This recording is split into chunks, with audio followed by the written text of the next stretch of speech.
Olá, bom dia, boa tarde, boa noite ou boa madrugada para cada um de vocês. Vamos estar falando na nossa terceira parte aqui sobre a representação gráfica, especificamente da representação chamada de histograma. E depois vamos estar falando também sobre tabelas de frequência e o nosso box plot. Então, vamos começar falando sobre isso. Então, quando a gente teve nossa primeira aula, nós já comentamos sobre representação gráfica. Então, o gráfico é um elemento muito importante dentro da área de estatística, porque através do gráfico eu consigo passar uma ideia, passar um conceito, resumir uma informação. É uma forma de você comunicar através de um gráfico. Além disso, tanto o gráfico quanto a tabela permite que uma pessoa leiga, que não seja especialista no assunto, consiga entender a informação. Então, quando eu falo que eu quero fazer uma representação gráfica ou uma representação de uma tabela, eu estou falando que eu quero passar uma informação resumida, tá? Dentro dessa representação gráfica, nós vamos falar sobre uma hoje que é muito importante, que é chamada de histograma. Então, para que serve o histograma?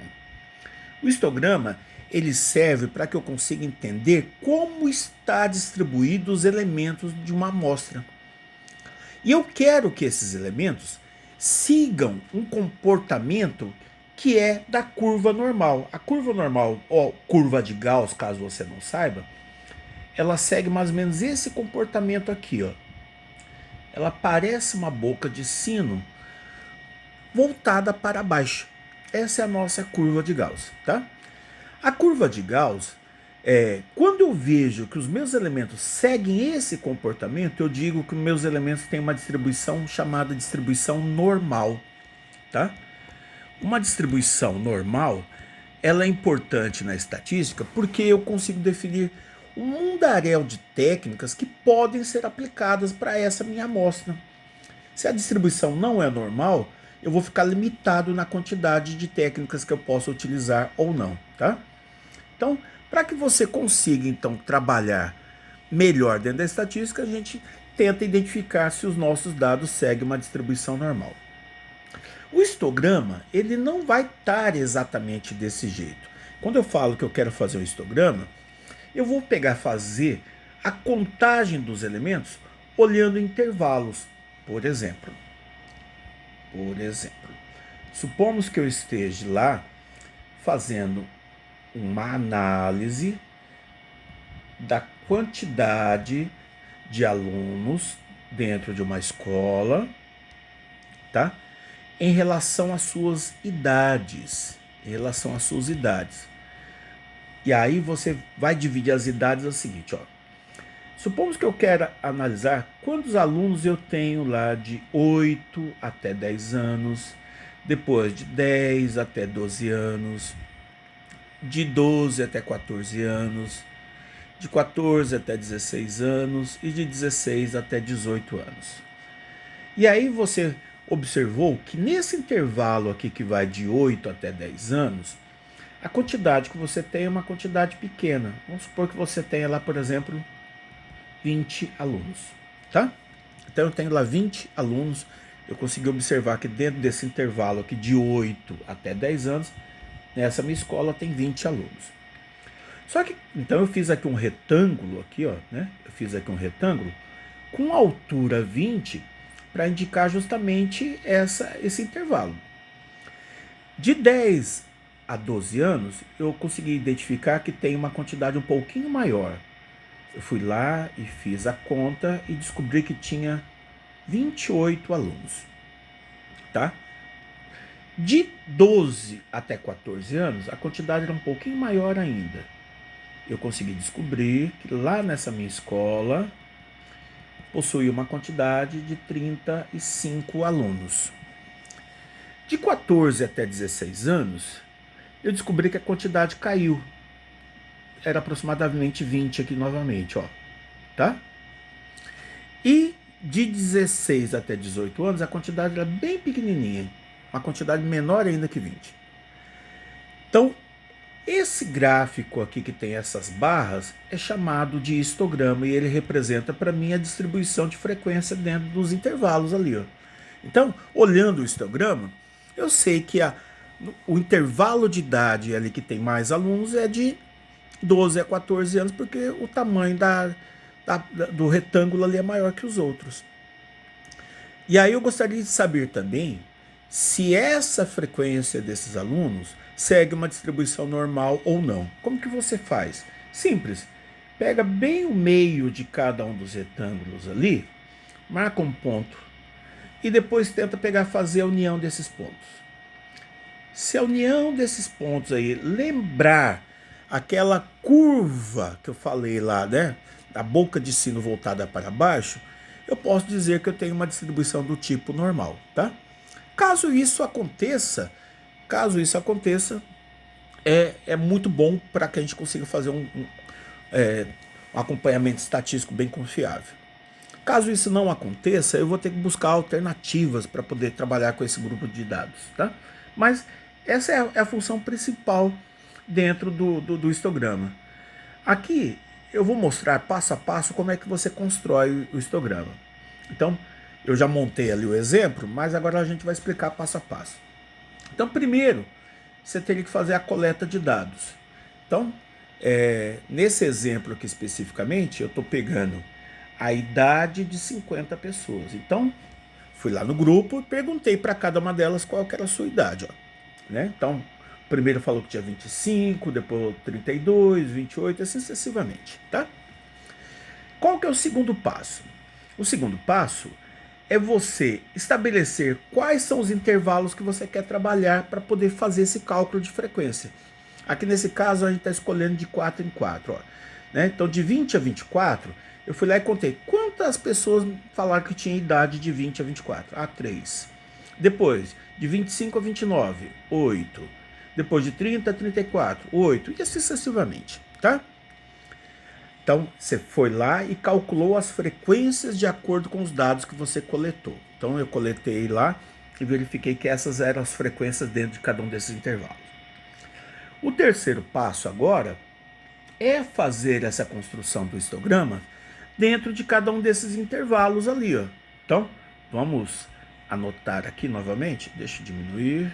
Peraí, opa. Vamos diminuir aqui e vamos construir o histograma. Então, eu identifiquei quais eram as idades, né? E aqui eu vou colocar quais são as frequências. Então, ó, de 20 a 24, eu vou colocar aqui de 24 a 29, ali eu coloquei de 25, né? Depois o outro vai até 34. O outro vai até 39, o outro 44, depois o outro 49 e o outro, deixa eu apagar aqui, que ficou pequeno, né?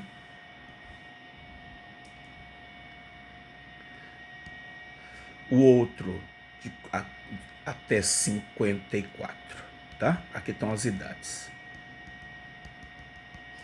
E aí você vai montar os retângulos de acordo com o tamanho ali, ó. Então de 20 a 24, o retângulo bem pequenininho, porque ele só pode ter altura 3. De 25 a 29 tem que ter altura 8. 29 a 34 também tem que ter altura 8, né? De 35 a 39 tem que ser maior, tem que ser altura 10, né? De 40 a 44 é 11, um pouquinho maior ainda, tá? De 45 a 46 tem que ser 6, então diminui o tamanho do retângulo. E de 50 a 54 tem que ser 4, então diminui o tamanho do retângulo. Depois vocês vão ter que fazer isso daí com uma régua bem bonitinha, né? Eu estou fazendo com a mão livre, então fica ruim. Mas aqui eu conseguiria já ver qual que seria o comportamento do meu histograma e ele estaria construído. Então essa é a forma que eu construo um histograma, tá certo? Aqui está um exemplo de um histograma que representa a altura de homens em centímetros. Então, olhando esse histograma aqui, ó, eu já vejo logo de cara que nesse intervalo aqui, ó, é onde vai ter a maior quantidade de homens. A maior quantidade de homens. Então, quer dizer, perto ali de 1,75 é onde que eu vou ter a maioria da população. Se você pegar aqui pessoas aqui com quase 2 metros de altura, a frequência é baixa, olha o tamanho aqui do histograma. Se eu pegar pessoas aqui na faixa de 1,40 m, a frequência é baixa. Ó. Então, é mais fácil encontrar pessoas com a altura de 1,70 m, 75 do que encontrar pessoas com 1,40 m ou 2 metros, por exemplo. Então, eu olho o histograma desse, eu já consigo saber aonde está a maior quantidade de pessoas, né? Ou elementos. Aqui, no caso, é pessoas, né? Então, essa tabelinha que nós montamos ali, com esses intervalos, ela recebe o nome de tabelinha de frequência. Então, ela sempre tem um intervalo aqui na frente. Então, aqui, por exemplo, eu estou dizendo que está indo de 1,65 a 1,69. E na frente a contagem, quantos elementos eu tenho dentro daquele intervalo. Então, dentro do intervalo que vai de 1,65 a 1,69, eu consegui encontrar lá 3 objetos, 3 pessoas e assim sucessivamente, tá? Nesse caso aqui seria as alturas. Então você monta uma tabela de frequência dessa daqui, e essa tabela de frequência permite que você construa lá, no caso, o seu histograma, ok? Outra forma de você analisar os seus dados também é conhecendo uma caixa chamada de box plot ou diagramas de caixa. Box plot ou diagramas de caixa. A forma de calculá-lo, ele é um pouquinho diferente. Primeiro, você vai coletar todos os seus dados e vai colocar em ordem crescente. Então eu vou colocar todos os meus dados lá em ordem crescente. Então supomos lá que fossem as idades, né?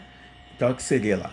24, 24, 25, 27 e assim sucessivamente, até chegar lá na maior das idades, lá que, por exemplo, poderia ser 63. Estou chutando aqui, tá? Então, eu tenho dentro desse intervalo aí de idades o maior valor possível e o menor valor possível. O valor que divide esse intervalo exatamente ao meio é chamado de mediana. A mediana vai fazer parte do nosso box plot. Se eu pegar aqui esse segundo intervalo e dividi-lo ao meio, esse elemento aqui vai ser chamado de quartil número 1. E se eu pegar esse outro intervalo e dividi-lo ao meio, esse outro aqui vai ser chamado de quartil número 3. Então quer dizer que a mediana também pode ser chamada de quartil número 2, tá? Então cada uma dessas partes aqui, ó, representa uma divisão de 25%.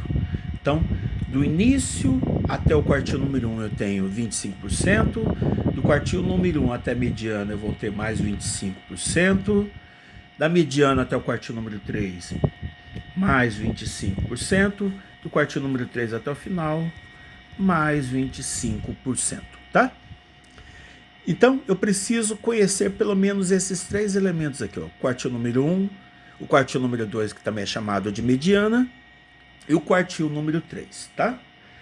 Feito isto, você vai anotar quem são esses valores aqui.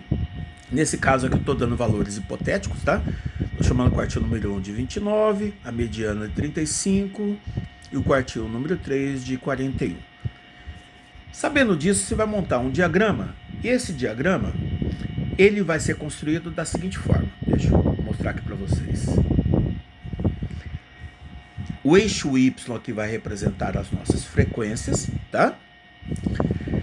E aqui eu vou colocar uma caixa com um teto, uma parte mediana e a base. Esse teto aqui é o nosso quartil número 3. A base da caixa vai ser o nosso quartil número 1. E lá, aquela linha no meio é a nossa mediana ou quartil número 2. A mediana ou nosso quartil número 2. Então, a partir desse momento aqui, eu vou estipular quem é o maior valor possível, que é chamado de máximo, e vou estipular quem é o menor valor possível, que é chamado de mínimo.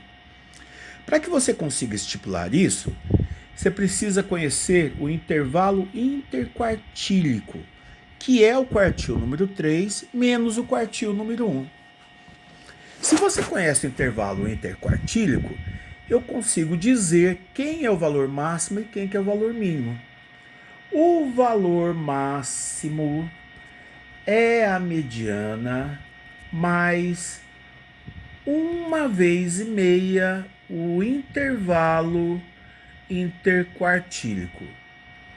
E o valor mínimo é o valor da mediana menos 1,5 vezes o intervalo interquartílico.